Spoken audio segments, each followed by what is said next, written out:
पीछे दिख रही वो जगह जहाँ पर अभी से चंद मिनट पूर्व सांसद बिरलाल बैठे थे, हमने साक्षात्कार किया। आइए अपने साक्षात्कार में उन्होंने क्या कहा हम उसे सुनाते हैं उन्हीं से। ब्रिजलाल, जिसने अपने नाम को न सिर्फ उत्तर प्रदेश में बल्कि समूचे देश में रोशन किया, तब जबकि सर्विस में रहते हुए और अब राज्यसभा मेंबर होने के बाद अपने गांव में पहुंचा है वह। उस शख्स ने राज्यसभा मेंबर के हैसियत से जो कुछ किया अपने ग्राम सभा के लिए, उनसे जानते हैं उनकी जो यादें जुड़ी हैं अपनी माटी से। बिरलाल जी, आप अपने गांव में हैं, जहां आप पैदा हुए, बढ़े, यहीं से शिक्षा ग्रहण किया। आपने कब स्कूल का मुंह देखा? अभी आपने बताया कोई मास्टर साहब आपको पकड़ के ले गए थे स्कूल पहली बार, कुछ यादें? सबसे पहले मैं इस धरती को प्रणाम करता हूँ जहाँ मेरा जन्म हुआ। पढ़ाई की व्यवस्था नहीं थी, तो उस समय के अध्यापक कितने मेहनती थे, कितने जागरूक थे, कर्तव्यनिष्ठ थे कि वो गांव में जाकर के बच्चों को पकड़ कर ले जाते थे स्कूल में पढ़ाने के लिए। एक नारा लगता था, अंगूठा लगाना पाप है। तो उस परिस्थिति में 17 नवंबर 1960 को मुंशी ईमानदार, जो चौथे पांचवें लड़के बड़े बड़े होते थे, तो आए और मैं भी उस दिन पकड़ लिया गया था। उस दिन था बृहस्पतिवार बीफ है। मैं रो रहा था, स्कूल ना जाना पड़े, ना जाना पड़े, और मेरी माँ, मैं पकड़ करके अपनी अम्मा को रो रहा था। तो मेरी माँ ने कहा, वो द्रवित हो गई, कहीं नहीं अमर साहब आज बीफ है, हमारा खराब दिन है, आज ना ही जाए। तो गुरु जी ने कहा, माता जी इनको घर से निकालो, पश्चिम की तरफ रुक गई, तो तब निकाल दो तो वो दूर हो जाए। तो मेरा पहला दिन स्कूल था मध्यनगर, 2.5 किलोमीटर तो होगा ही हमारे ख्याल से यहाँ से। तो यहाँ पर हम लोग बच्चे कोई सीधे जाते थे मेड़ पर दौड़ते हुए, एठू जंघिया पहने, एठू कमीज और पटरी लिए हुए काठ की। तो वहाँ से मैंने आम और महुआ पेड़ था, उसके नीचे मैंने पढ़ाई शुरू किया, और वहीं से मैंने सन 65 में 5वां पास किया था। जिस स्कूल मैंने अभी सीसी रोड दिया है, और कुछ और प्रोजेक्ट मैंने वहाँ किया है उस स्कूल में, शिवपत इंटर कॉलेज, जहाँ आपने बिल्कुल कक्षा 6 से लेकर के इंटरमीडिएट तक की परीक्षा जी हाँ पास की, पढ़ा भी। कोई ऐसे गुरुजी जो आपको मारे हों पढ़ाई के लिए, उनका नाम? बिल्कुल ऐसा है। मैं इतना तेज था कि कभी मुझे टीचर मारते नहीं थे, लेकिन वो मारने का भी किस्सा बता दूं। एक राम दुलारे बाबू थे, अंग्रेजी के अध्यापक थे। तो उन्होंने सबको खड़ा किया, बोले तुम कभी नहीं मार खाए हो, ये ना कहो कि कभी मार ना खाए, तो गलती कोई ने कहा हाथ आगे करो, तो मैंने कर दिया, तो पर मारा, कि जैसे ये ना हो कहने को कि हम मार नहीं खाए। तो साहब मैं यहाँ गया अपने गांव से सोहरतगढ़, हमारे ख्याल से कितना किलोमीटर दूर होगा? 16। तो मैं नंगे पाँव जाता था और नंगे पाँव आता था। एक कमीज, एक पजामा, अंदर बनियान भी नहीं थी। साइकिल भी आपके पास नहीं थी? साइकिल नहीं थी। नंगे पाँव समरहिया से होते हुए पैदल जाते थे? पैदल सीधे जाते थे, यहीं से होते हुए चंपापुर, होते हुए चिलिया, और चिलिया से होते हुए वहीं से, और गर्मी में सीधे अड़बड़ाहा जो है ना, मेड़ी पर से समरहिया हो गए, दौड़ते समरहिया होते ही जाते थे। तो मैंने 10वां पास किया सन 1970 में। तो मेरे यूपी में रैंक आई 43वां। अब ये गरीब घर का बच्चा जो नंगे पाँव ढेबरी की रोशनी में पढ़ा हो, 43वां रैंक आया, तो मुझे स्कॉलरशिप मिली, राष्ट्रीय छात्रवृत्ति। मैंने दलित स्कॉलरशिप कभी नहीं लिया, क्योंकि हम उस कैटेगरी में आते थे। तो 60 रुपया मिला, मेरे माँ बाप बहुत खुश हुए। वो मैं सब पैसा अपने माँ बाप को दे देता था। तब एक हवाई चप्पल मिल गया, तो मैं 11वां 12वां हवाई चप्पल मांग के जाता था। 12वां हमने सन 72 में किया, और मेरी रैंक आई यूपी में 10वीं। बहुत बड़ी बात होती है जहाँ 30-40 लाख लड़के बैठते हों, और गांव का लड़का जिसका कोई गाइड ना हो, कोई बताने वाला ना हो, घर में बिजली की बात अलग, लालटेन भी नहीं था। बाद में लालटेन 12वें में आ गया था। तो उस हालात में नंगे पाँव जा रहा है, आ रहा है। फिर 11वां 12वां भाई चप्पल मिल गया था। जब मेरी 10वीं रैंक आई, मैं IAS IPS कुछ नहीं जानता था क्या होता है। तो राजा साहब शौहरतगढ़ उनको प्रणाम करता हूँ, आप दुनिया में नहीं है। जब वो आते थे लखनऊ तो ज़रूर मेरे घर आते थे, मैं भी जब जाता था तो उस कोठी पर ज़रूर जाता था उनको चरण छूने। उन्होंने कहा बेटा ना जा पाओ तो हमारा डिग्री कॉलेज है, बीएससी कर लो, बीएड कर लो, हम आपको लेक्चरर रख लेंगे। फिर हमारे गुरु जी अभी जिंदा हैं, सरबजीत सिंह जी, मेरे केमिस्ट्री टीचर थे। बेटा बेटा तुम इलाहाबाद चले जाओ। एस जे सिंह जी ने, एस जे सिंह के नाम से एस जे सिंह जी, हाँ जी हाँ। तो ये हुआ कि मैंने कहा मैं तो गोरखपुर नहीं देखा हूँ, केवल शौहरतगढ़ देखा, गांव देखा, और तो कुछ देखा नहीं मैंने, तो मैं कैसे जाऊंगा। बहरहाल किस तरह से फॉर्म आया। मेरे माता पिता ने 2 पैंट बनवाया, 2 कमीज, एक प्लास्टिक की सैंडल, एक घर में छोटी सी थाली थी, एक फूल का गिलास था, एक छोटा सा इकलौता बक्सा था घर में। उसको ले करके मैं चिलिया बैठा, गोरखपुर गया, वहाँ से त्रिवेणी एक्सप्रेस चलती थी, इलाहाबाद पहुँचा। 28 जुलाई 1972 को मेरा एडमिशन हुआ था बीएससी में, फिजिक्स केमिस्ट्री मैथमेटिक्स। मैं गर्व के साथ कहता हूँ प्रोफेसर मुरली मनोहर जोशी जी, जो केंद्रीय मंत्री रहे, बीजेपी के अध्यक्ष रहे, वो मेरे गुरु हैं, मुझे फिजिक्स पढ़ाया उन्होंने। अच्छा। तो मैंने 74 में वहाँ बीएससी किया। मेरे पास वहाँ पे गर्म कपड़ा नहीं होता था, केवल मैं पैंट शर्ट पहने हुए, चाहे जाड़ा चाहे गर्मी बरसात, वहाँ भी जाता था। तो मेरी बीएससी में 6वीं रैंक आई इलाहाबाद यूनिवर्सिटी में, और फिजिक्स केमिस्ट्री मैथमेटिक्स का मैं टॉपर हूँ। उसके बाद देखा यहाँ तो कलेक्टर बन जाते हैं, कप्तान बन जाते हैं, मैं भी बन जाऊँगा। तो बीएससी के बाद घर आया, माँ बाप से कहा मैं जा रहा हूँ, जब तक कुछ कर नहीं लूँगा तब तक घर नहीं आऊँगा। मैं चला गया। मेरी हैसियत नहीं थी अखबार खरीदने की, तो मित्रों से अखबार आए, उससे मैं नोट बना लूँ। तो मैंने मैथमेटिक्स इसलिए लिया, हमारे यहाँ क्रेज था एमएससी फिजिक्स का। तो मैंने कहा तो प्रैक्टिकल करना पड़ेगा, तो मैं कंपटीशन तैयारी नहीं कर पाऊँगा, और अगर एमएससी करते करते नौकरी नहीं किया तो मुझे पढ़ाएगा कौन। तो मैंने वो करके मैथमेटिक्स लिया। 120 रुपये स्कॉलरशिप मिलता था। तो 76 अप्रैल में मैंने एग्ज़ाम दिया एमएससी फाइनल। घर नहीं आया, सब लोग चले गए। जून में दे दिया इंडियन फॉरेस्ट सर्विस, जिसके डीएफओ बनते हैं। जुलाई में रिजल्ट आया, मेरा फर्स्ट क्लास एमएससी बरकरार रहा। फिर घर नहीं आया। अक्टूबर 76 में सिविल सर्विस दिया, और मेरा केवल ऑप्शन था आईपीएस, इंडियन पुलिस सर्विस। मैं कलेक्टर नहीं बनना चाहता था, तो केवल एक ऑप्शन दिया आईपीएस। और उसके बाद नवंबर 76 में मैं ठीक 22 बरस का हुआ था, और मैं आईएफएस हो गया।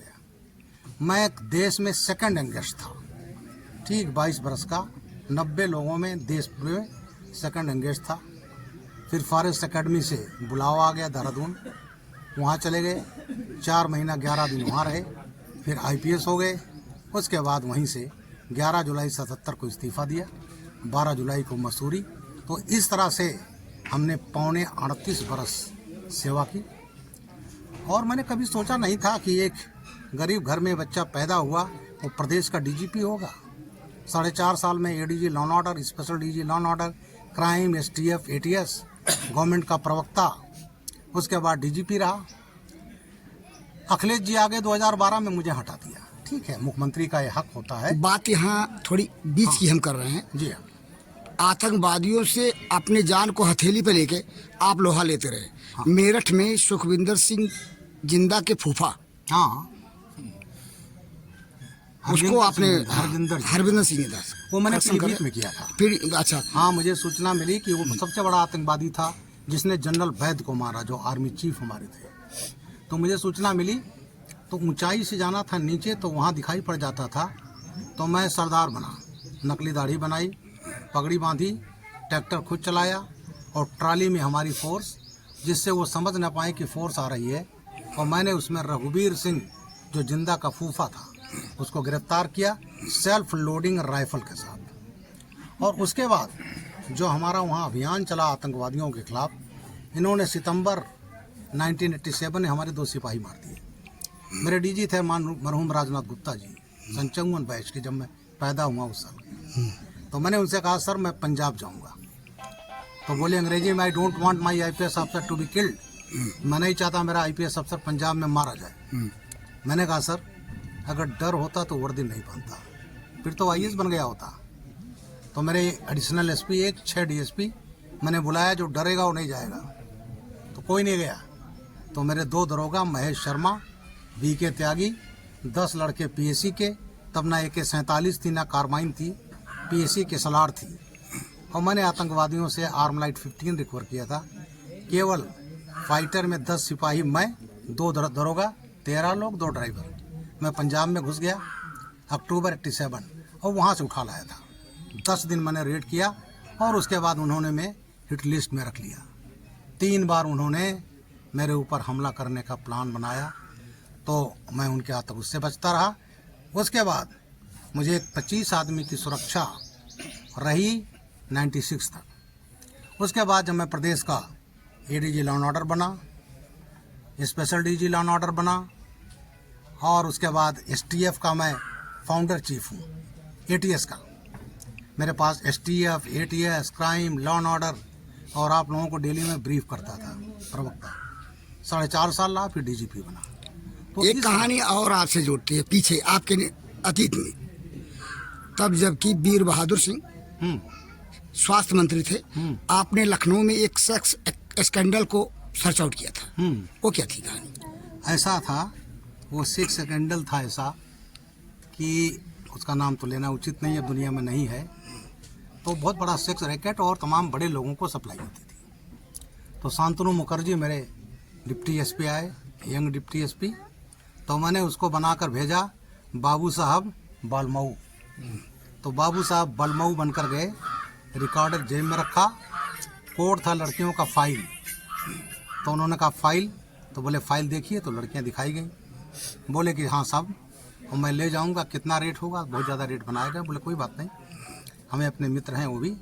और उसके बाद मैंने वो रेड किया था, उसमें गिरफ्तार हुई वो एक स्कूल की प्रिंसिपल थी जो रैकेट चलाती थी। और उसके बाद उसका बहुत हंगामा हुआ, बड़ा अच्छा। हाँ, वो मामला बड़ी सुर्खियों में आया था और आपने मीडिया को स्टेटमेंट भी दिया था कि मैं गरीब परिवार से हूँ, लोग मुझे खरीदना चाहते हैं। जी जी। तो ऐसा तुम लोग पास पैसे तो बहुत होते हैं, ईश्वर कृपा से उसका दाग मेरे दुश्मन भी मेरे ऊपर नहीं लगा सकते। कहानी समाजवादी पार्टी के शासनकाल के दौरान करते हैं, जो सुर्खियों में आई। आप बिल्कुल बिल्कुल, आपने सही कहा। शिवपाल यादव जी को जी हाँ जी हाँ, आपने अपने ही एक बताहत कर्मी के साथ जाति करने का सजा दिया था और घसीटते हुए आप लाए थे। ऐसा था, उसका जिक्र करें। वो दिन था 18 दिसंबर 1989। मुझे गृह मंत्रालय में बुलाया गया। मेरे होम सेक्रेटरी थे AK रस्तोगी। उन्होंने कहा ब्रजलाल जी, आप अपने बैच के पहले SSP हों, आपको बधाई दूं या सद्भावना व्यक्त करूं। आप मुख्यमंत्री मुलायम सिंह के जिले में जा रहे हैं SSP। तो मैंने कहा साहब, मेरी वर्किंग आप जानते हो, मैं वही करूंगा जो सही होगा। मुलायम सिंह से मेरी मुलाकात नहीं है। लखनऊ का मैं सार कप्तान था, मेरी तेज तर्रारी की छवि वो जानते हैं, लेकिन वो हमारी तेज तर्रारी कहीं और इस्तेमाल करना चाहेंगे, और जो मैं नहीं करूंगा। मैं मुलायम सिंह जी के पास गया, मैंने कहा सर मुझको मत ले जाओ, आपको दिक्कत होगी। नहीं माने, गए।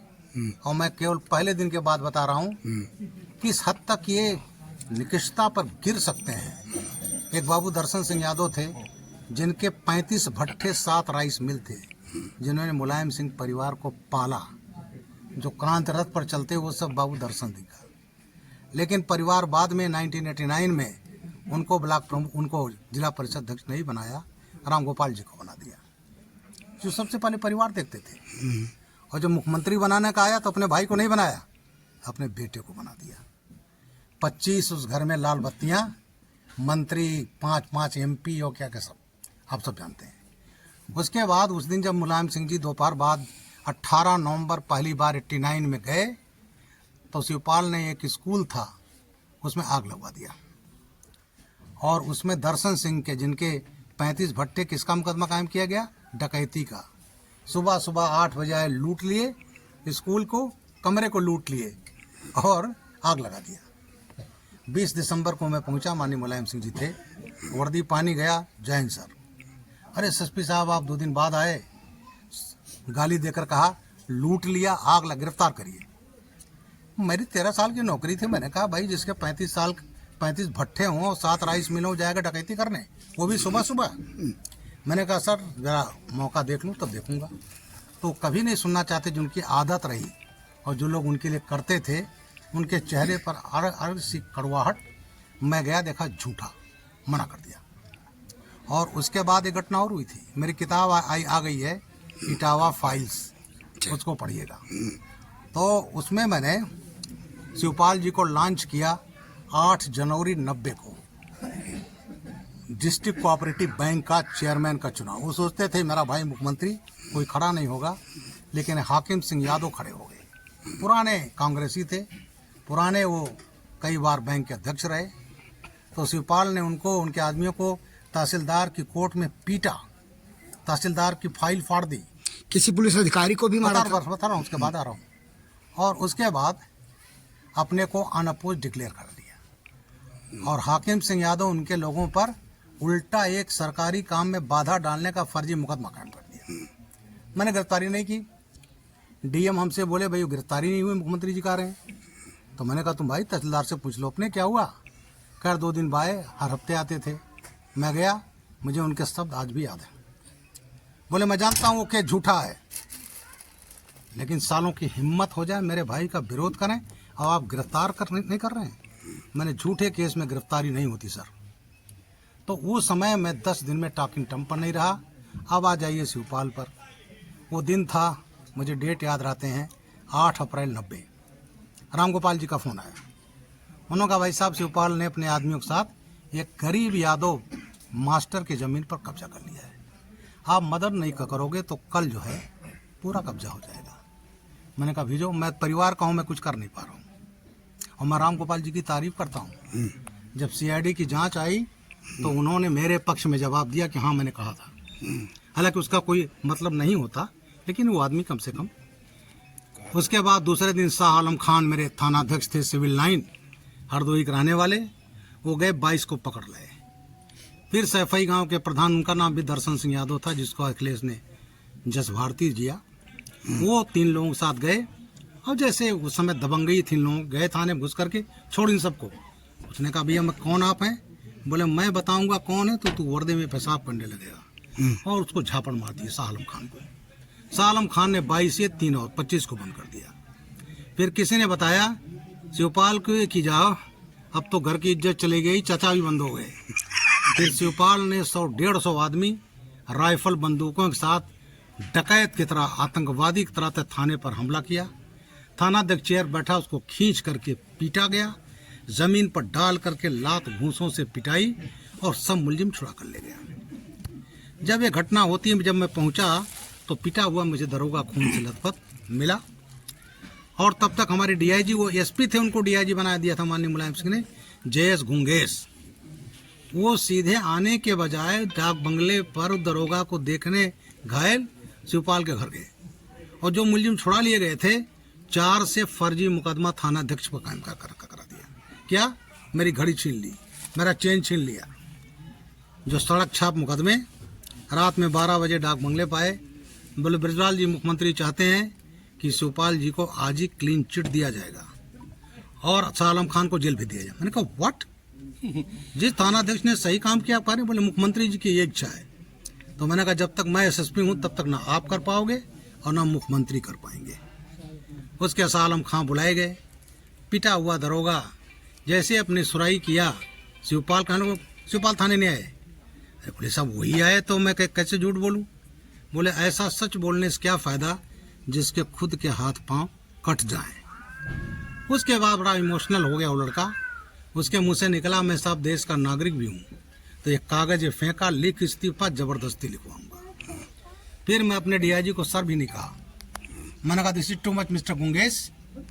मैंने कहा शाह आलम चल मुकदमा कायम कर, दुनिया साथ छोड़ दी, मैं तेरा साथ नहीं छोड़ूंगा। मुकदमा कायम कराया, गिरफ्तारी की, शिवपाल पर रेड किया, इन सब पर। 2 दिन बाद सीआईडी की टीम आ गई, मुझे हटा दिया गया। और उसके बाद मैंने शिवपाल पर कार्रवाई की।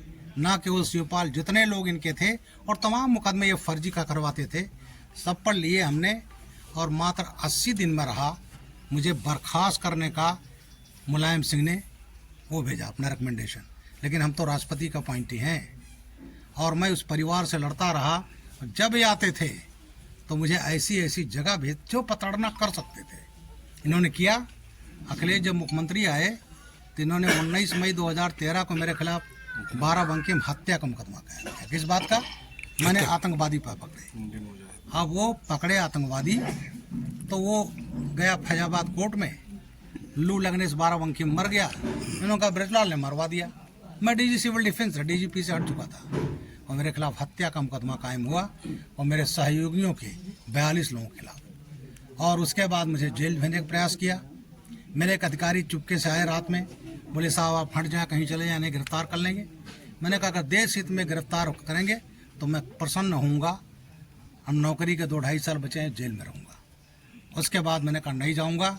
फिर इन्होंने सीबीआई को दिया, सीबीआई ने लौटा दिया, झूठा है। फिर क्राइम ब्रांच सीआईडी को दिया, लोगों को दबा दबा करके किसके खिलाफ गवाही दो।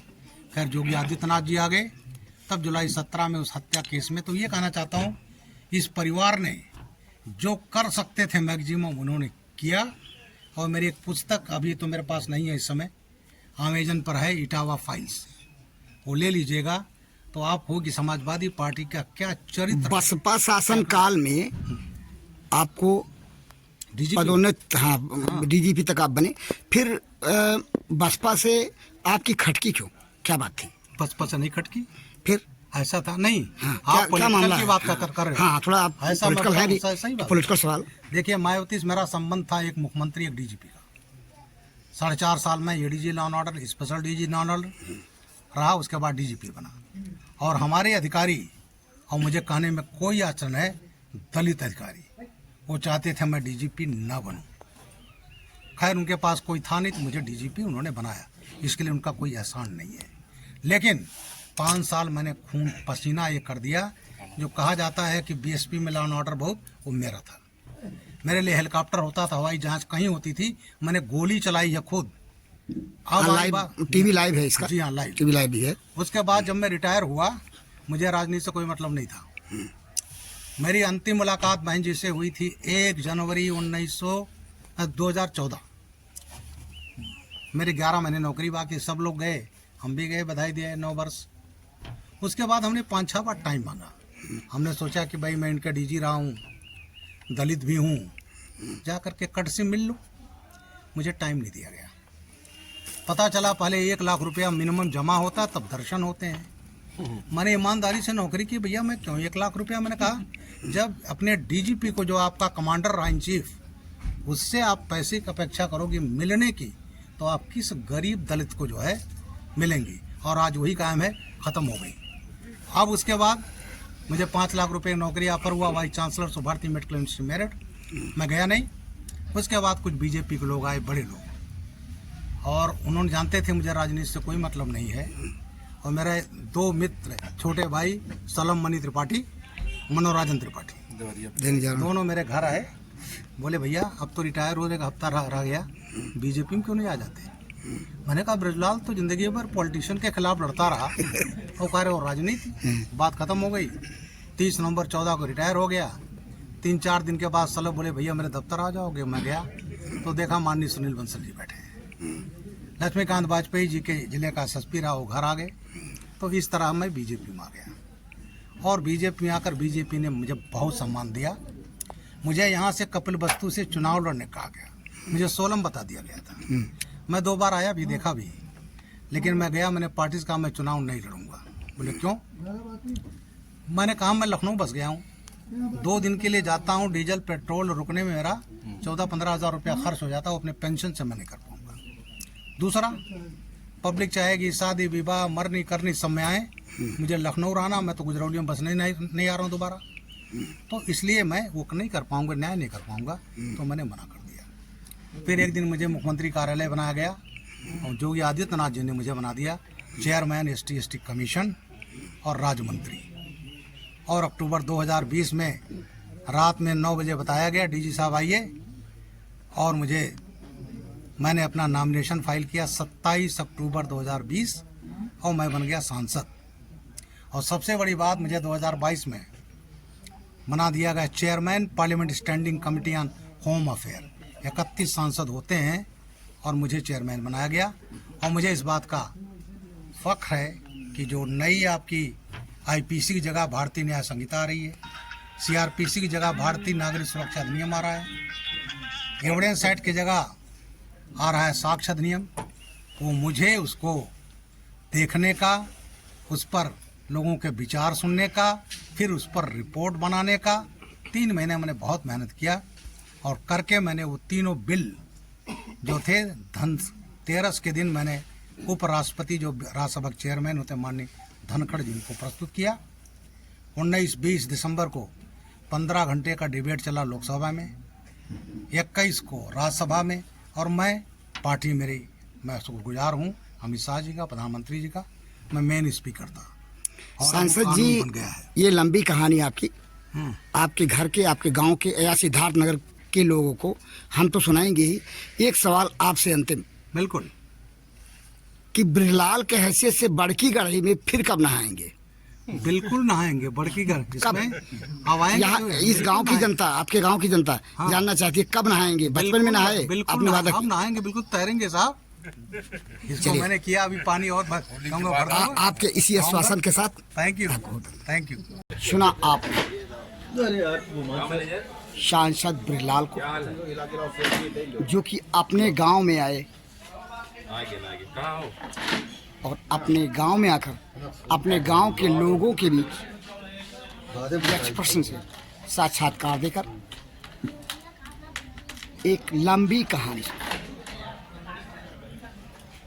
आपने भी सुना उस कहानी को साक्षात्कार के माध्यम से, और इस लंबे साक्षात्कार के साथ यक्ष प्रश्न के लिए जनपद सिद्धार्थनगर के शौरगढ़ विकास खंड क्षेत्र अंतर्गत स्थित ग्राम सभा गुजरौलिया ग्राम से मैं बीपाल